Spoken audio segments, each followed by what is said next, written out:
Miss Barber, can you talk a little bit more about how mental health is emerging as a sub-epidemic? And if you could you shed some light on what that means for young adults where you live and lead? Well, and hello, I am Angie Barber, and I'm a South Georgia girl who is a great friend to Morehouse School of Medicine and GCAP and serve on Georgia CEAL.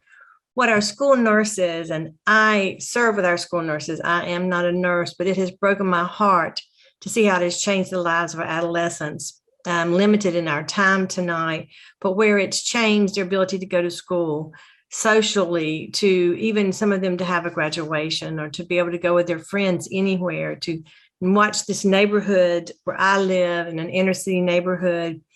My precious teenagers who live in my neighborhood, we had to deliver their lunches to them, but we could only leave their bags on their porches. We couldn't talk to each other. We couldn't get close to them. The school nurses, we rode the buses to do that so we could see the young people and they could see us on the corner to wave, to say hello, the isolation.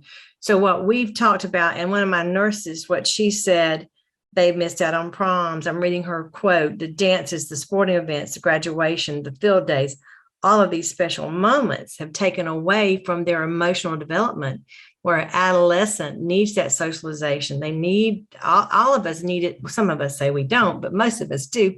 But especially our precious teenagers and our adolescents, to be able to be with their peers and to have their friends. And where they were so isolated and sitting in front of one of these screens all day long, playing the video games, to all of that is a depressant in itself. So where we've seen the mental health and that depression that has evolved, and what we're seeing now, some of those results of that in our schools and in our communities, is how that, how do I deal with that if I'm 14 or 15? We don't know sometimes as an adult how to deal with our depression and our worries. So helping, what we talk about is loving them through these worries, helping them build stronger emotional stability among we as adults, the programs that we're able to provide, some of the programs we provide from Morehouse School of Medicine to give support to the young people, and what Georgia CEAL is doing. But it's us working together, because it's not just a you or a me. All of us have been impacted. And these precious children who have talked to us tonight, to listen to their voices, and like you just said, let their voices resonate. We're here to support you, and we're here to help you have a voice. And there are any questions that you may have, school nurses, school health programs. And you talk about washing hands.